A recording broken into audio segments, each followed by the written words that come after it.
Hello friends, welcome to my channel R K classes. तो आज हम क्लास 11th में इकोनॉमिक्स का चैप्टर थ्योरी ऑफ डिमांड पढ़ेंगे। तो डिमांड होती क्या है? Demand is that quantity of a commodity when a consumer is willing to buy and able to buy at certain price at given period of time. Demand एक वो quantity होती है जो कि कंज्यूमर उसको ख़रीदना भी चाहता है और ख़रीद भी सकता है। उस क्वांटिटी को क्या हम कहते हैं? डिमांड। एक सर्टेन प्राइस पे और एक गिवन पीरियड ऑफ टाइम पे, उसको डिमांड कहते हैं हम। ऐसे ही इंडिविजुअल डिमांड क्या होती है? Demand is that quantity of a commodity when a consumer is willing to buy and able to buy at certain price at given period of time. यही भी इसमें भी मतलब हो गया, जो एक इंडिविजुअल है अगर वो एक क्वांटिटी को ख़रीदना चाहता है, ख़रीद सकता भी है एक सर्टेन प्राइस पे, उसको हम डिमांड, उस क्वांटिटी को हम डिमांड कह देंगे, इंडिविजुअल डिमांड कर देंगे। अब मार्केट डिमांड क्या होता है?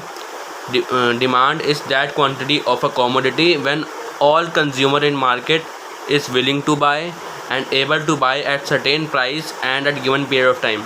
इसमें क्या है, मार्केट के अंदर जितने भी कंज्यूमर हैं वो एक क्वांटिटी ऑफ कमोडिटी को ख़रीद सकते भी हैं और ख़रीदना चाहते भी हैं, तो उस क्वांटिटी को क्या हम बोलेंगे?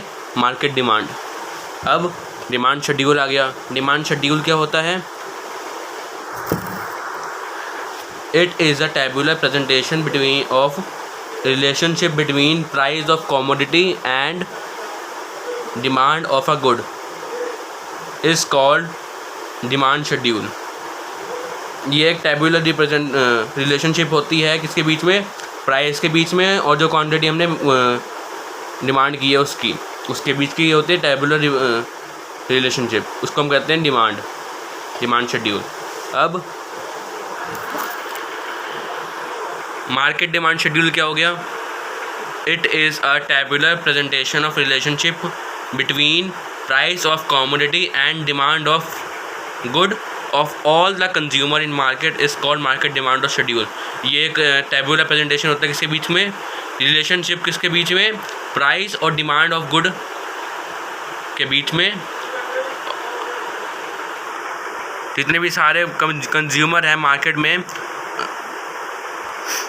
जितने भी कंज्यूमर होंगे मार्केट में, उसकी है ये होती है, उसको हम कहते हैं मार्केट डिमांड शेड्यूल। ठीक है। अब ऐसे ये प्राइस हो गया, ये हमारे पास क्या है? हमारे पास है डिमांड और ये मार्केट डिमांड होगी। अब ए की डिमांड 10 प्राइस पे कितनी थी? 60। बी की कितनी? 70। सी की कितनी थी? 80। अब 20 प्राइस हो गया, तो जैसे इससे प्राइस बढ़ेंगे तो वैसे वैसे ही जो डिमांड है वो कम होती है, क्योंकि इसमें इन्वर्स रिलेशन होता है। ऐसे ही सब आगे। अब मार्केट डिमांड अगर हमको निकालनी हो तो हम इन तीनों को प्लस कर देंगे, जैसे 60 + 70 + 80 = 210। ऐसे 50 + 60 + 70 = 180। ठीक है। अब आ गया था डिमांड कर्व और इंडिविजुअल डिमांड कर्व। इसका मतलब क्या होता है? It is a graphical presentation of relationship between price and quantity demanded of a consumer is called demand curve. ये ग्राफिकल प्रेजेंटेशन होती है रिलेशनशिप बिटवीन प्राइस और क्वांटिटी डिमांडेड के बीच में। जो हमारा प्राइस है और क्वांटिटी डिमांडेड है फॉर कंज्यूमर है, उसके बीच में जो रिलेशनशिप होती है उसको ये ग्राफिकल प्रेजेंटेशन देता है। ठीक है। और इसमें ये कैसा कर्व बन रहा है? ये बन रहा है डाउनवर्ड स्लोपिंग कर्व। इसका मतलब क्या होता है? इसमें नेगेटिव रिलेशन है। ठीक है। अब मार्केट डिमांड कर्व क्या होते हैं? It is a graphical presentation of relationship between price and quantity demanded of all consumer in market is called market demand curve. ये ग्राफिकल प्रेजेंटेशन होता है इसके किसको शो करने के लिए? रिलेशन शो करने के लिए किसके बीच में? प्राइस और quantity demanded of consumer in market. जितने भी कंज्यूमर है मार्केट में उन सबका क्वांटिटी डिमांडेड और प्राइस के बीच में रिलेशनशिप दिखाता है, इसको हम कहते हैं मार्केट डिमांड कर्व। अब इसका कर्व कैसे बनता है? जो हमने 3 पिछले शॉप से डिमांड ली थी, ये ए हो गया, ये बी, ये सी। ठीक है। ये ए की डिमांड, ये बी की डिमांड, ये सी की डिमांड। अब हम इन तीनों को प्लस करके जो एक ये बनाते हैं कर्व, इसको हम कहते हैं मार्केट डिमांड। ठीक है। अब आगे क्या आता है? फैक्टर्स अफेक्टिंग डिमांड, जो हमारे डिमांड पे मतलब अफेक्ट करते हो, जिससे हमारी डिमांड क्या हो? बढ़ती भी और कम भी होती हो। पहला फैक्टर क्या है? Price of on commodity. इसका मतलब क्या होगा? If price of a commodity rises, demand of that commodity decrease. If price of a commodity falls, demand of that commodity increases. So there is inverse relationship between price of a commodity and demand of a good. इसका मतलब क्या हो गया, अगर एक चीज़ है, अगर एक कमोडिटी है, उसका अगर हम प्राइस बढ़ा देते हैं तो उसकी डिमांड क्या होगी, कम होगी। और अगर उसका हम उसी कमोडिटी का अगर हम प्राइस कम कर देते हैं तो उसकी डिमांड क्या होगी, बढ़ जाएगी। इसका मतलब क्या हो गया, इसमें प्राइस में और क्वांटिटी डिमांड में इन्वर्स रिलेशन होता है हमेशा, ठीक है। अब ऐसे ही सेकंड फैक्टर क्या है,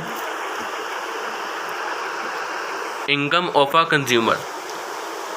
इसका मतलब क्या हो गया, when income of a consumer changes it affect demand of two types of good.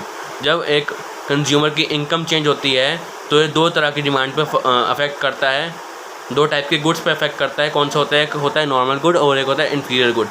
Normal good कौन से होते हैं, जो हम मतलब जैसे हमारा हो गया आईफोन हो गया, बासमती राइस हो गया, ये सब क्या होता है नॉर्मल गुड्स। और इन्फीरियर गुड्स कौन से होते हैं, जैसे नोकिया का फ़ोन, टोन्ड मिल्क, ऐसे मतलब, ठीक है। अब नॉर्मल गुड्स में क्या चेंज आएगा, जब इनकम ऑफ अ कंज्यूमर में चेंज आएगा। Normal goods when income of a consumer increases demand of normal goods also increases. When income of a consumer decreases demand of normal goods also decreases. इसका मतलब ये होगा, जब income एक consumer की income बढ़ती है तो जो नॉर्मल गुड्स हैं, मतलब जो अच्छे गुड्स हैं, उसकी डिमांड भी बढ़ जाएगी। क्योंकि अगर उसके पास ज़्यादा पैसे आएगा तो वो बेकार चीज़ क्यों लेगा, अच्छी चीज़ उसके लिए अच्छी चीज़ लेगा, तो उसकी डिमांड क्या हो जाएगी, बढ़ जाएगी।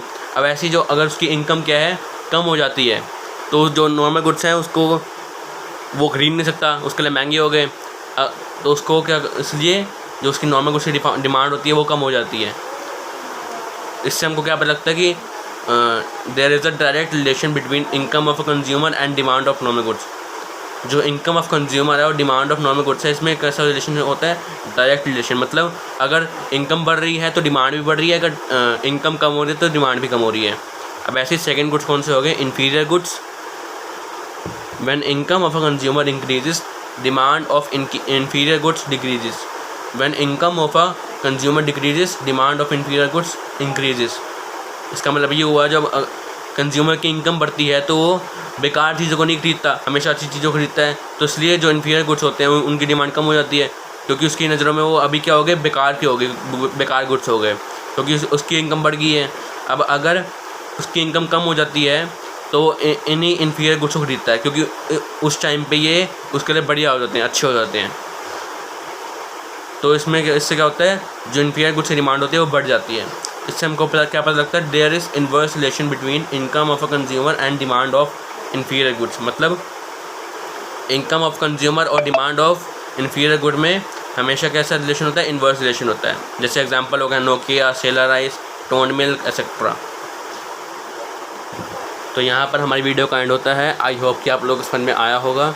अगर आपको कोई भी क्वेरी है, डाउट है तो प्लीज़ कमेंट सेक्शन में कमेंट करके बताएं। अगर आपको किसी भी वीडियो की PDF चाहिए हो, प्रीवियस सेशन की PDF चाहिए हो तो वो भी कमेंट सेक्शन में कमेंट करके बताएं। अगर आपको वीडियो अच्छी लगी हो तो please like, share, subscribe and comment. Thank you.